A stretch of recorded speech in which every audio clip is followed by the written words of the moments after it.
ரசிகர்கள் கொஞ்சம் ஆரவாரம் பண்ணுறது. ஸோ இந்த மாதிரி இஷ்யூஸ்னால வந்து பொதுமக்கள் நிறைய வந்து பாதிப்படைஞ்சாங்க. ஸோ இந்த மாதிரி இஷ்யூஸை இன்னும் கவனம் செலுத்திருந்தீங்கன்னா தேர்தல் கமிஷன் கொஞ்சம் நல்லா இருந்திருக்கும்னு சொல்லிட்டு நான் ஃபீல் பண்ணுறேன். சேலமில் வந்து ஹையஸ்ட் ஓட்டு வந்து பதிவாயிருக்கு. அப்புறம் நம்ம ரொம்ப கம்மியாக வந்து நம்மளோட வருத்தத்தக்க விஷயம் என்ன, சென்னையில் தான் ரொம்ப கம்மியாக இருக்கும். அதுவும் பர்டிகுலர் மத்திய சென்னையில் வந்து ரொம்ப கம்மியாக இருக்குது. ஸோ விஜய் சார் வந்து லாஸ்ட்டு வாட்டி வந்து பார்த்திங்கன்னா சைக்கிளில் வந்து புரட்சி பண்ணார். இந்த வாட்டி வந்து தமிழக வெற்றி கழகத்தின் தலைவராக வந்து ஓட்டு செலுத்தினார். ஸோ இதெல்லாம் வந்து பார்க்கும்போது மெட்ராஸ் காஃபி ஹவுஸ் வந்து என்ன சொல்லியிருக்காங்கன்னா 5 மணிக்கு மேலே வந்து ஓட்டு போடவங்களுக்குலாம் வந்து ஒரு குறிப்பிட்ட ஒரு 6-7 சென்டரில் வந்து ஃப்ரீயாக காஃபி கொடுக்குறாங்க. ரொம்ப நன்றி அந்த மெட்ராஸ் காஃபி கொடுக்குறதுக்கு. பிஜேபிக்கு வந்து 2 வாட்டி ஓட்டு பதிவாகுது அப்படின்ற ஒரு விஷயம் வந்து பார்த்துருந்தாங்க. எலெக்ஷன் கமிஷனுக்கு கொஞ்சம் கவனம் செலுத்தணும். இதெல்லாம் உங்களை நம்பி தான் வந்து மக்கள் ஓட்டு போட வராங்க. நீங்கள் அதில் முக்கிய கவனம் செலுத்தணும்னு கொஞ்சம் வேண்டுகொள்கிறோம். நிறைய பேர் வந்து ஓட்டர்ஸ் ஐடி கொடுத்து அவங்க சீட்டு வாங்கியும் வாக்கு செலுத்த முடியாமல் நிறைய பேர் ரிட்டர்ன் போனாங்க.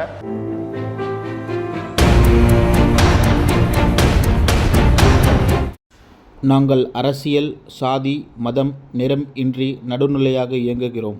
த நியூஸ் டுடே இந்தியா சேனலுக்கு விளம்பரம் மூலம் ஆதரவு தர நினைத்தால் இப்போதே தொடர்பு கொள்ளுங்கள். நன்றி. வணக்கம். உங்களுக்கு பேங்க்கில் வேலை செய்ய கனவு இருக்கா? உங்களோட கிராஜுவேஷன் 50% மேல இருக்கா? உங்களுடைய வயசு 26க்கு மிகாமல் இருக்கா? உங்களோட கனவை நினைவாக்க IPB சென்னையில ஜாயின் பண்ணுங்க. பிரைவேட் பேங்க்ஸ்ல வேலையில சேருங்க. மேலும் விவரங்களுக்கு கீழே உள்ள இணையதளத்தை அணுகவும். த நியூஸ் டுடே இந்தியா நேயர்களுக்கு வணக்கம். இன்றைக்கு நம்ம பார்க்க போகிற சிறப்பு தலைப்பு வந்து பார்த்திங்கன்னா தேர்தல் திருவிழாவை பற்றி தான். தமிழ்நாட்டில் என்ன மாதிரி தேர்தல் நடைமுறை நடந்துகிட்ருக்கு, எந்த மாதிரி வாக்கு நடந்துகிட்ருக்கு, எவ்வளோ பர்சன்டேஜ் வாக்கு இது வரையும் நடந்துகிட்ருக்கு, எவ்வளோ பர்சன்டேஜ் வாக்கு, ஹையஸ்ட் வாக்கு எந்த தொகுதியில் நடந்தது, லோவஸ்ட் வாக்கு எந்த தொகுதியில் நடந்தது, இந்த மாதிரி வாக்கு விஷயத்தை பற்றி நம்ம டீட்டெயிலாக வந்து இன்றைக்கி பார்க்க போகிறோம். வாங்க வீடியோக்குள்ளே போகலாம்.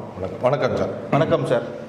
ஜான், நல்ல தலைப்பு. இன்னைக்கு முக்கியமான தலைப்பு. நம்ம இந்தியாவோட மிகப்பெரிய திருவிழா இது வந்து நம்ம சுதந்திர நாடுன்றதுக்கு ஒரு முக்கியமான திருவிழா.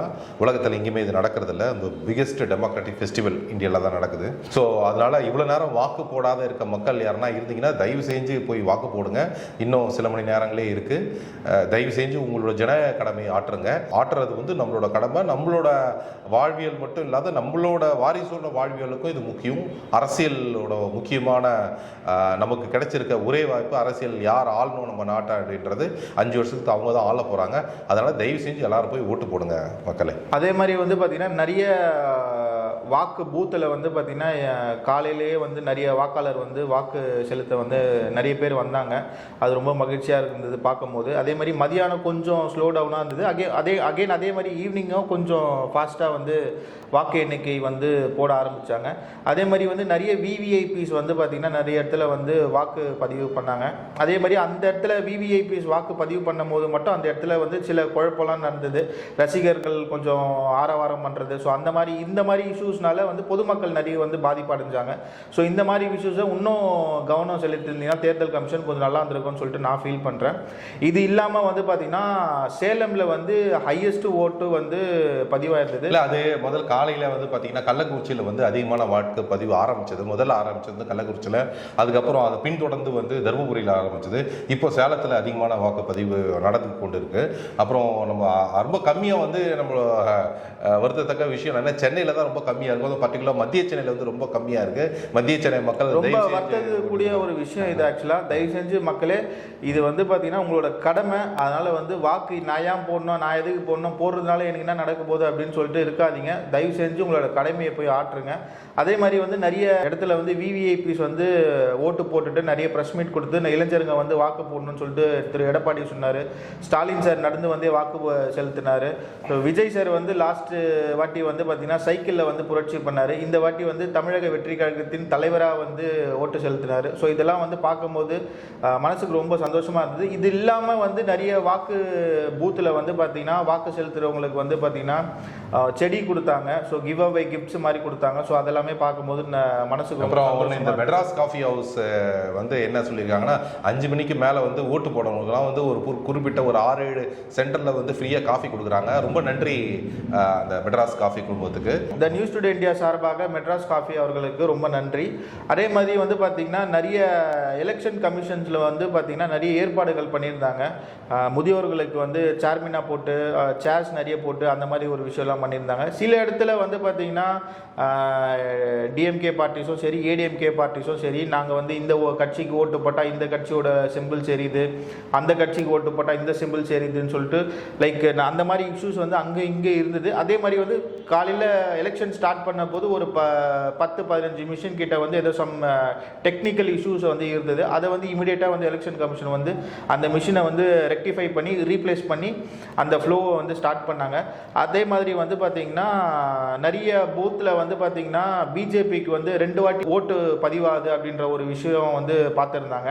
இல்லை அது என்னன்னா எந்த நம்பர் அழுத்தினாலும் எந்த சின்னத்தை அழுத்தினாலும் பிஜேபிக்கு ஓட்டு போகுதுன்னு வேசார்பாடியில் வந்து அது கொஞ்சம் பிரச்சனையாச்சு. உடனே எலெக்ஷன் கமிஷனுக்கு தகவல் தெரிவித்து அதை ஏதோ ரெக்டிஃபை பண்ணிட்டு இருக்காங்க. அது எலெக்ஷன் கமிஷனுக்கு கொஞ்சம் கவனம் செலுத்தணும். இதெல்லாம் உங்களை நம்பி தான் வந்து மக்கள் ஓட்டு போட வராங்க, நீங்கள் அதில் முக்கிய கவனம் செலுத்தணும்னு கொஞ்சம் வேண்டுகொள்கிறோம். அதே மாதிரி வந்து பார்த்திங்கன்னா நிறைய அங்கே இங்கும் வந்து சில இஷ்யூஸ் நடந்து தான் இருந்தது. ஆனால் இருந்தாலுமே வந்து பார்த்திங்கன்னா மக்கள் ரொம்ப ஆர்வமோடு வந்து ஓட்டு செலுத்த வந்திருந்தாங்க. அதே மாதிரி வந்து புதிய தலைமுறை வாக்காளர்கள் வந்து நிறைய பேர் வந்து ஆர்வமாக வந்து ஓட்டு பதிவு பண்ண வந்திருந்தாங்க. அதுவும் பார்க்கும்போது ரொம்ப சந்தோஷமாக இருந்தது. இது இல்லாமல் வந்து பார்த்திங்கன்னா நிறைய பேர் வந்து ஓட்டர்ஸ் ஐடி கொடுத்து அவங்க சீட்டு வாங்கியும் வாக்கு செலுத்த முடியாமல் நிறைய பேர் ரிட்டர்ன் போனாங்க.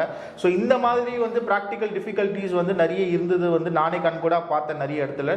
ஸோ இதை வந்து எலெக்ஷன் தேர்தல் ஆணையம் வந்து கொஞ்சம் கூடுதல் கவனம் செலுத்தியிருந்து இந்த மாதிரி வாக்காளர்கள் எங்கேயும் மிஸ் ஆகாதபடி வந்து நிறைய இது பண்ணியிருந்தாங்கன்னா கொஞ்சம் கூடுதல் கவனம் இருந்திருக்கும். இது இல்லாமல் நம்மளுக்கு இஷ்யூஸ்ன்றது வந்து அது இயல்பாக நடக்கிறது தான். But even though election commission did a very good job அப்படி தான் சொல்லணும். நீங்கள் எதாவது சொல்லுங்கள் சார். இல்லை நான் என்னோட முக்கிய கோரிக்கை வந்து திரும்ப மக்களுக்கு ஒரே விஷயம்தான், சில மணி நேரம் தான் இருக்குது, தயவு செஞ்சு எல்லாரும் போய் ஓட்டு போடுங்க. எலெக்ஷன் கமிஷன் நிறைய ஏற்பாடுகள் பண்ணியிருக்காங்க, நிறைய ஹாஸ்பிட்டாலிட்டி ஃபெசிலிட்டி பண்ணியிருக்காங்க. தயவு செஞ்சு ஓட்டு போடுங்க மக்களே. நன்றி. மீண்டும் சந்திக்கும் வரை உங்களிடமிருந்து விடைபெறுவது உங்கள் ஜான் ஜெயராஜ். நன்றி, வணக்கம்.